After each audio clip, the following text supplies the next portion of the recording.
Matan a una mujer por no llevar bien un velo y se desata la rabia. Por esa injusticia y por todas las demás. El desafío a la doctrina religiosa se mezcla con la inflación, la política y la historia. Y el cóctel amenaza a un régimen experto en resistir. Soy Juan Luis Sánchez. Hoy en Un Tema al Día. ¿Qué está pasando en Irán?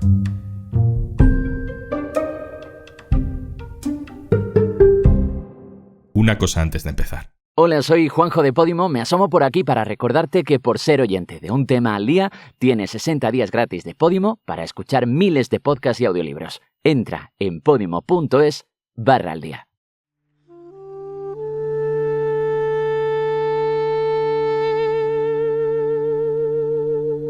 Ser mujer en Irán significa tener que pedir permiso siempre a tu padre o a tu marido, o en su defecto a cualquier otro varón de la familia o cercana a ti, para cualquier cosa, para salir a la calle, para ir a estudiar, para ir a trabajar, para salir del país.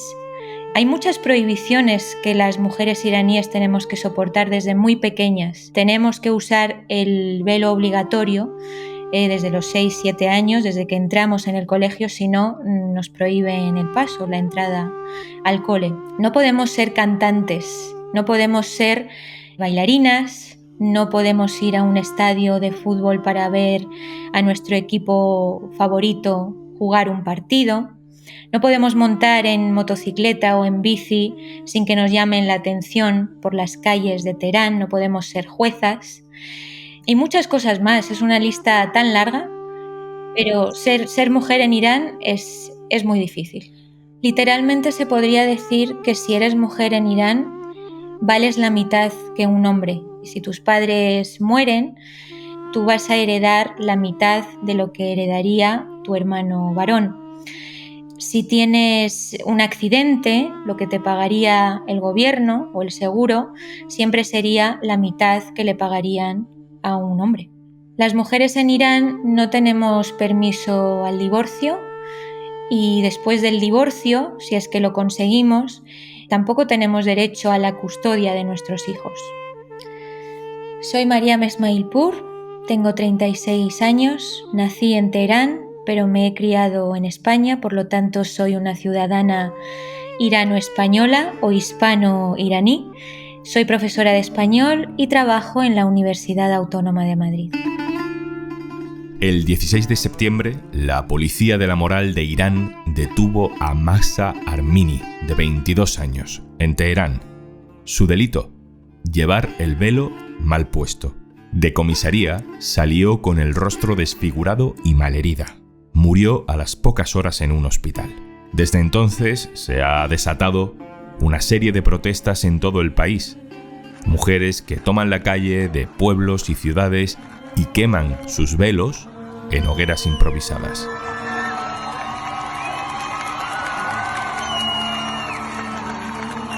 Esas mujeres valientes que queman velos no están solas, reciben el aplauso de muchos otros ciudadanos. Han ido pasando los días y a pesar de la represión, de las detenciones, de las ejecuciones, entre ellas la de otra joven, Hadis Najafi, que se convirtió en otro símbolo de estas revueltas, la gente ha seguido desafiando a las fuerzas del orden en Irán. El grito se dirige específicamente a las autoridades y a la policía de la moral, el cuerpo que acabó con la vida de Mahsa.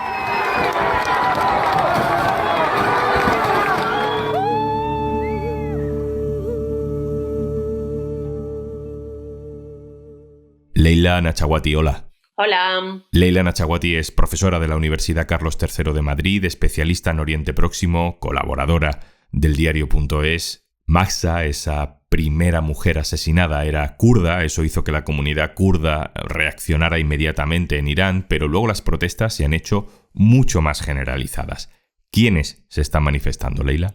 Pues son mujeres y son gente muy, muy joven. La población de Irán es en un gran porcentaje muy joven y no ha vivido en sus carnes todo lo que supuso el luchar contra el régimen del 78 en el que gente de distintas confesiones, orígenes, perspectivas, gente muy diferente de la sociedad iraní, se unió para derrocar al Shah. Pocos meses después, la revolución que había aunado a distintos sectores de la sociedad iraní fue secuestrada por estos sectores más reaccionarios que no solo se impusieron en el poder, sino que se dedicaron a reprimir cualquier forma de disidencia y relegar a las mujeres a un segundo o tercer plano como ciudadanas de tercera clase. Entonces, esa tradición del 78 está muy presente en el imaginario también de las mujeres, a las que siempre, en la historia concreta de Irán, y lo hemos visto en muchos otros contextos, muchas veces las mujeres participan activamente en derrocar un gobierno, en avanzar unas causas de derechos humanos, de libertades, en avanzar una revolución, y después se les dice, ya, pero los derechos de las mujeres ahora tienen que esperar. Es decir, se les hace posponer como si fuese una cuestión menor, ¿no? Cada vez que vemos salir a una mujer sin velo o una mujer quemando un velo, vemos a su alrededor a decenas de jóvenes de 20 años o menos que salen a defenderla y que no han vivido en sus carnes ese trauma de haber vivido la revolución, están menos bloqueados que la generación anterior a la hora de romper barreras y de decir hasta aquí, de luchar contra esta élite con la que además no se identifican porque hay una desafección terrible, enorme. Leila, cuéntanos algo que nos ayude a entender en qué contexto está pasando todo esto. Pues se están produciendo en un contexto de cada vez mayor desigualdad económica, con una inflación insoportable e insostenible que tampoco tiene precedentes anteriores, y se están produciendo en un contexto en el que además la élite religiosa actual, digamos encabezada por Ibrahim Raisi y todo su aparato, muestra una cada vez mayor corrupción, que es cada vez más evidente para la población, muestra también una hipocresía de, por un lado, predicar unas cosas que es tan anti-occidental y tan anti-estadounidense, luego todos tienen a sus hijos estudiando en el extranjero.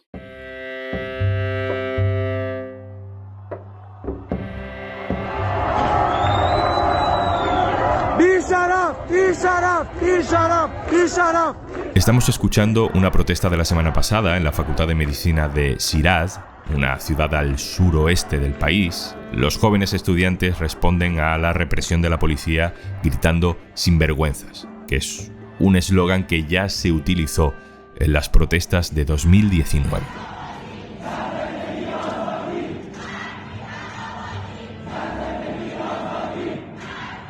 Este audio es de un vídeo de esa misma facultad. Los hombres gritan "mujer, vida, libertad", que se ha convertido en otro lema de estas revueltas. Y las mujeres responden "hombre, patria y desarrollo".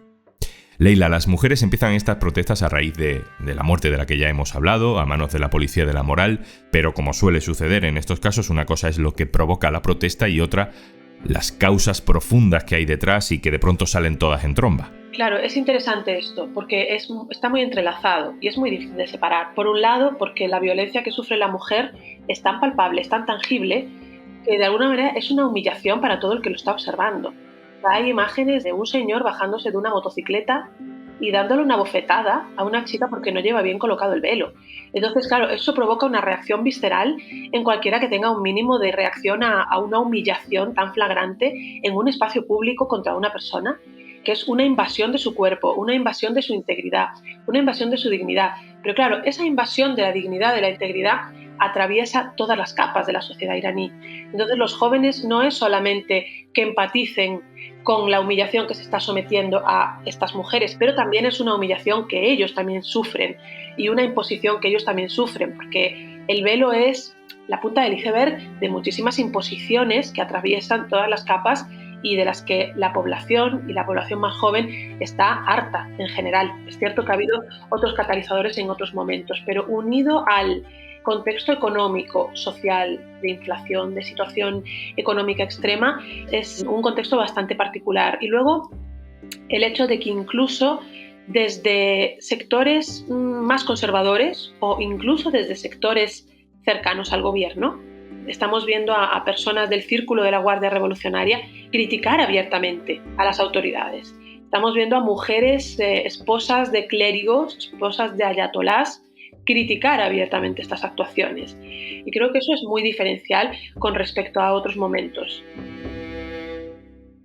Hemos visto protestas en Irán en 2009, en 2019. Leila, ¿tú crees que hay mimbres para esta vez hacer caer el régimen?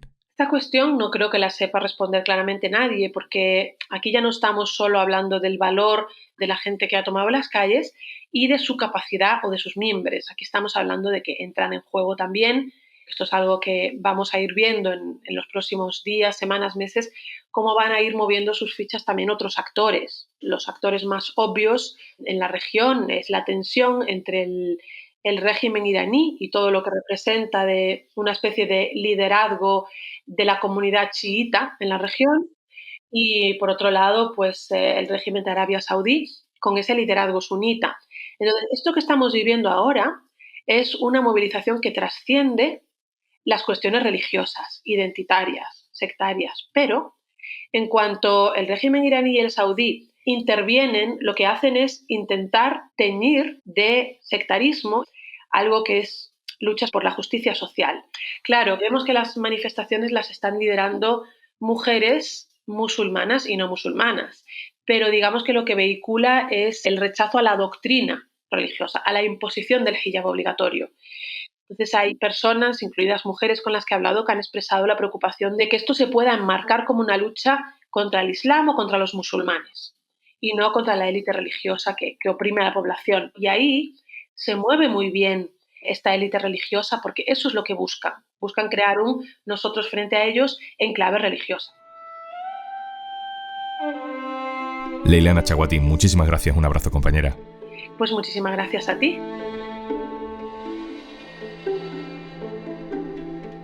A Mariam Esmalpur la hemos escuchado al inicio de este episodio. Vive en España, aunque es iraní, ha vivido en Irán de forma intermitente. Volvemos a ella para cerrar este episodio con una mirada al futuro. Tengo mucha esperanza, sobre todo en la nueva generación iraní, la gente, los jóvenes, gente mucho más joven que yo que está en Irán, gente que ha decidido salir a las calles, que no le importa nada lo que les vaya a pasar, no tienen miedo a perder la vida y están en las calles. Esta gente es nuestra esperanza y tenemos la esperanza de que como mínimo puedan conseguir cambios, reformas.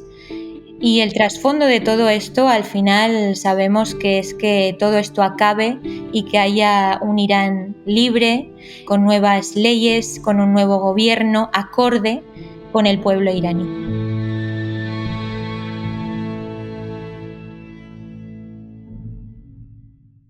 Y antes de marcharnos... Hola, tengo un plan para ti.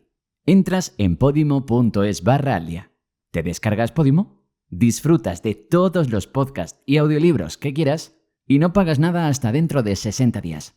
Más que plan es planazo, ¿eh? Así que ya sabes, podimo.es/aldia y 60 días gratis en Podimo desde ya. Esto es Un Tema al Día, el podcast del diario.es. Te puedes suscribir también a nuestra newsletter. Encontrarás el enlace en la descripción de este episodio. Este podcast lo producen Carmen Ibáñez, Marcos García Santonja e Izaskun Pérez. El montaje es de Pedro Nogales. Yo soy Juan Luis Sánchez. Mañana, otro tema.